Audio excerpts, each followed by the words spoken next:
18 साल पहले आजम खान पर दर्ज हुए मुकदमे की दोबारा से होगी विवेचना।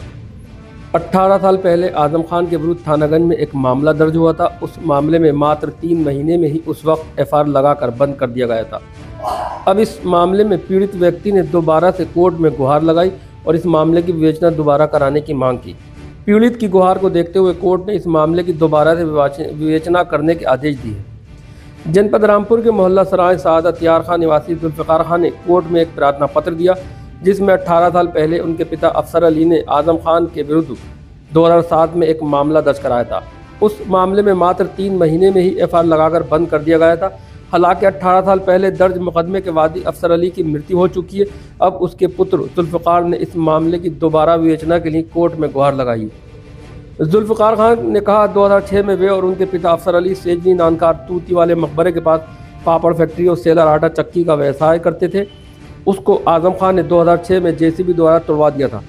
इस मामले में 2007 में जब बसपा सरकार आई तब उनके पिता अफसर अली ने आजम खान नामजद और कुछ अज्ञात के खिलाफ थानागंज में एफआईआर दर्ज कराई थी। जुल्फ़िकार नाम है।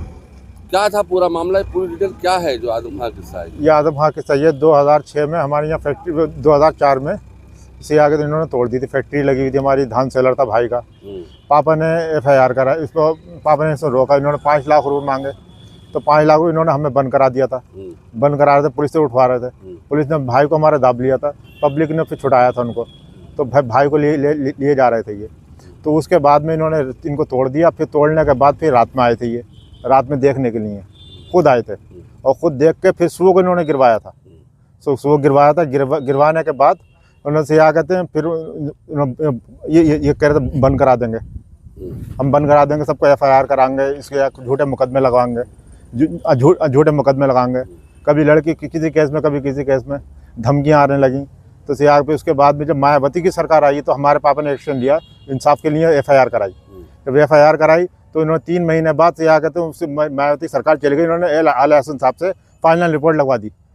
जब फाइनल रिपोर्ट लगवा दी आला हसन साहब से तो उस पर हमें से क्या कहते हैं बैठ गए हम एक तब को। हम सब आगे पुलिस ने से मानना शुरू कर दिया, आप क्यों आ रहा, आपका कुछ नहीं है। तो उसके बाद अब ये हमें से अभी 18 साल के बाद इंसाफ की गुहार सूची है। तो फिर क्या करा आपने जाकर? हमने कोर्ट में गए, कोर्ट से क्या कहते हैं हमें इंसाफ मिलेगा।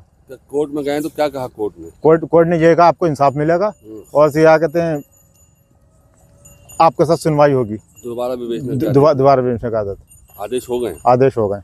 तो ये आपके दिमाग में कैसे आई दोबारा कोर्ट जाने? ये हमारे दिमाग में खुद ही हमारे पापा के पेपर निकल आया था। उसको जब भाई ने पढ़ा तो भाई बोले से क्या कहते हैं ये तो पापा की एफआईआर है आजम खान के नाम। तो ये इसको देखते हैं। जब उसको देखा तो वह एफआईआर चालू थी वो, तो उसको फिर चालू करेगा, उस पर एफआईआर लगवा दी थी उन्होंने। तो आप क्या चाहते हो? आप अब हम चाहते हैं इंसाफ, इंसाफ चाहते हैं। तो क्या हुआ था उस दिन, क्या घटना घटी थी, क्या था? घटना ऐसा था, यहाँ पे मकान थे लोगों के, 20 बच्चे लोगों के यहीं पड़े थे। एक बच्चे की मौत भी हुई थी बारिश पड़ते में। जब बारिश पड़ते में मौत हुई थी तो क्या कहते हैं एक साहब का मकान था यहीं था, यहाँ फैक्ट्री थे, कई मकान थे। तो इन लोगों ने कुछ नहीं देखा था। फिर इन्होंने फिर दूसरा के इन्होंने तोड़ा। फिर जब बन गए थे फिर दूसरा के तोड़ा। सर 2007 में आजम खान के खिलाफ एक मुकदमा दर्ज हुआ था जिसमें मात्र 3 महीने में एफआईआर लगा कर बंद कर दिया गया था। अब उस मामले की दोबारा विवेचना के कोर्ट ने आदेश दिए। क्या मामला है? ये मामला है कि दिनांक 19/7/2006 को इनकी अफसर खां की फैक्ट्री थी पापड़ की और उसकी पापड़ कचरी की, जो इन्होंने गिरा दी थी पूरी तरह से आजम खान ने और उनके अधिकारियों ने, सक्षम अधिकारियों ने, जिसमें अफसर खां द्वारा इसकी रिपोर्ट लिखाई गई थी। अब उसके लड़के जुल्फ़िकार द्वारा इसमें आपत्ति दी गई तो न्यायालय द्वारा पुनः विवेचना का आदेश पारित किया गया। तो 2007 में मामला दर्ज हुआ था, उसमें कितने लोगों के नाम? एक आजम खां का नाम था, वो ये नेम्ड थे, बाकी अज्ञात थे सर। तो कितने महीने में एफआईआर लग गई थी उस समय? 3 महीने में ही एफआईआर लगा दी थी। एफआईआर दर्ज होने के 3 माह बाद ही इसमें अंतिम आख्या प्रस्तुत कर दी गई। अच्छा, जो ये एफआईआर दर्ज कराई थी आजम खान के अफसर अली ने, क्यों कराई थी? क्योंकि इनकी जगह में जो इनकी चीज वो फैक्ट्री लगी हुई थी उसके लिए ये अपनी जो इनकी यूनिवर्सिटी थी उसके लिए 5 लाख रुपए चंदा मांग रहे थे। इन्होंने चंदा देने से मना करा, इसलिए इनकी ये पूरी फैक्ट्री उन्होंने गिरवा दी। ये 18 साल बाद आपत्ति दाखिल करना, उसके पीछे क्या वजह है?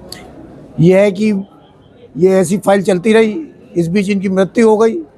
अब जब इनके लड़के के पास संबंध गए तो उन्होंने आपत्ति आगे इसमें दाखिल करी। तो उसमें कोर्ट ने अलाउ कर दिया? हाँ, आपत्ति कोर्ट द्वारा 19 तारीख को स्वीकार कर दी गई। 19 मामले की दोबारा विवेचना होगी? अब इस मामले की पुनः विवेचना की जाएगी। देखिए, एक दुकान तोड़ने के संबंध में अभियोग पंजीकृत हुआ था और ये अभियोग सन 2006 में पंजीकृत हुआ था। पुलिस के द्वारा तत्कालीन जो विवेचक रहे हैं उनके द्वारा संकलित साक्ष्य के आधार पर अंतिम रिपोर्ट प्रेषित की गई थी।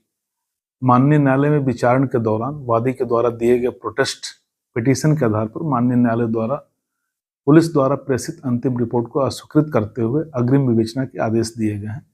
माननीय न्यायालय के आदेश के क्रम में अग्रिम विवेचना प्रारंभ की जा रही है और संकलित साक्ष्यों के आधार पर कार्रवाई की जाएगी। क्या आरोप थे इसमें?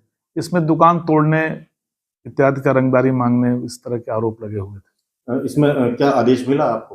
हाँ, आदेश प्राप्त हो गया। आदेश के क्रम में कार्रवाई की जा रही है। अच्छा, किस कोर्ट से ये खारिज हुआ है? ये सीजियम MP MLA। तो अब इस मामले में पुनर्विवेचना होगी? जी जी।